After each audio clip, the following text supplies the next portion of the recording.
با عرض سلام خدمت دوستان.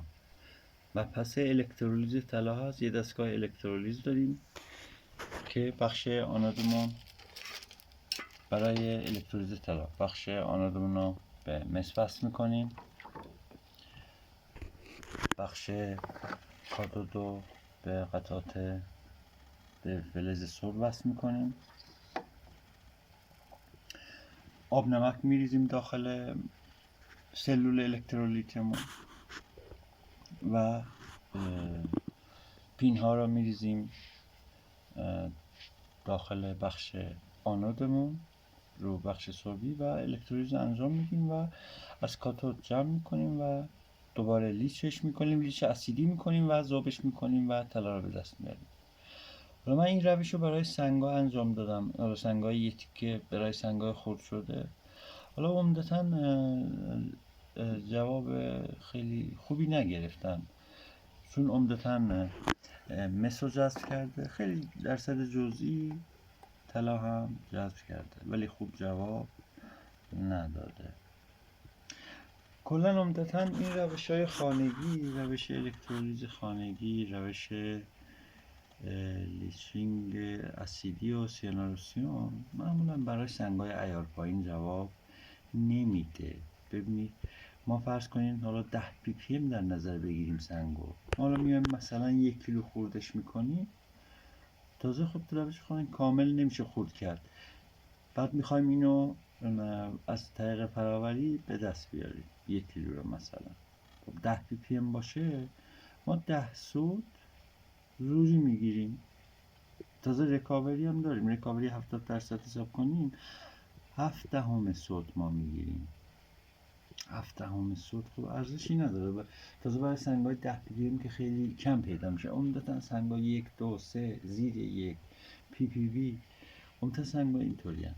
بعد متاسفانه یه سری هستن رویا پردازی میکنن.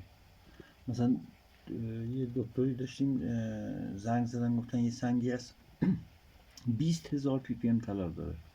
خدا شاهده بدون این که اصلا ببینم سنگو، گفتم برادر اصلا نمیشه، این سنگ شیادیه.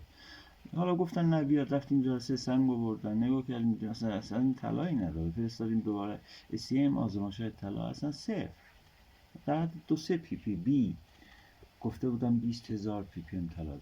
بعد زنگ زدیم یه قالکاری بود یه شهری، گفت نه من وصلم به یه سری جاهایی من میتونم در بیارم حتی اگر نباشه. یا یه سری هستن مثلا میگن نه طلای شما مثلا 100 پی پی ام، بعد کلی پول خرج میکنه معدن‌دار، بعد که نمیتونه طلا رو به دست بیاره میگه نه سنگ شما پلاتین داره. بعد خب میگه باشه پلاتین داره، باز نمیتونه، میگه نه پالادیوم داره. خدا شاهد الان معدن کاری از 8 سال داره کار میکنه، یه نفر اومده گفت الان کالیفرنیوم داره. میگم برادر من اصلا کالیفرنیوم که به شکل طبیعی نمیشه به دست آورد، به شکل مصنوعی اینو به دست میارن. تازه هر کسی نمیتونه، خیلی هزینه سنگینی میخواد. نمیدونم حالا گفتن آقا تو بشر من میتونم کالیفرنیا به دست میارم، آخه معدن داره، نمیدونم چجوری باور میکنن. وقتی ما واقعیات رو میگیم به دلشون خوش نمیاد، ولی یه سری هستن غضنفر فلان فلان عضو خوابا، چون رویا فروشی میکنن به مذاقشون خوش میاد باور میکنن. یا وقتی ما عیار واقعی یه سنگ رو میگیم، میگیم مثلا نیم پی پی امه، یکی که اصلا سواد این کار نداره، تجربه نداره، برمیگرده میگه نه سنگ شما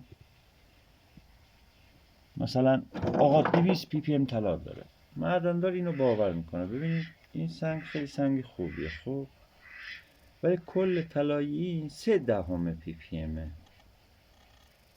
ببین به این شکل نیست که حالا شما سنگو ببینی بگی آقا نه این 200 پی پی ام 400 پی پی ام، نه به این سادگی نیست، یعنی به این شکل نیست. حالا یه سری جاها یه سری معادن، یه چند تا معدن یه سری جاهاش یه عیار بالایی داده تو بخش کوارتز، حالا یه سری جای دیگه حالا این توهم متاسفانه به وجود آورده که آره همه جا میشه این عیار رو گرفت. نه عیارا خیلی بالا نیست، تازه الان همون 0.3 پی پی ام هم اقتصادی است در توناژ بالا.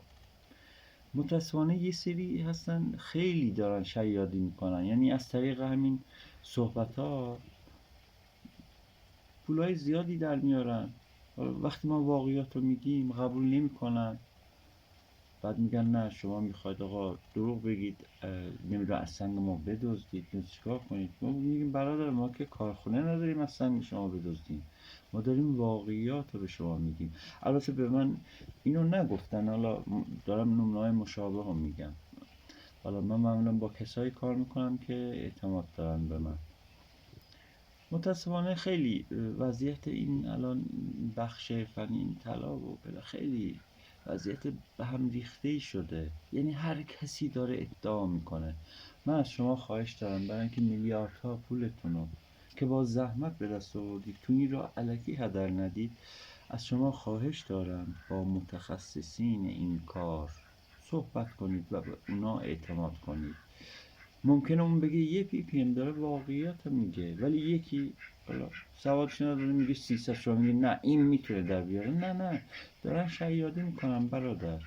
حالا باز صلاح خودتون بهتر میدونید. من فقط خواستم این قضیه بگم چون واقعا 20 سال درگیر این قضایا هستیم و واقعیت اصلا دیگه کم کم مونده این کار طلا رو من اصلا صحبتش رو حتی بذارم کنار. خواهش میکنم یه ذره با واقعیات روبرو بشید. خلاصه حالا دیگه ممنونم. ارادت. موفق باشید.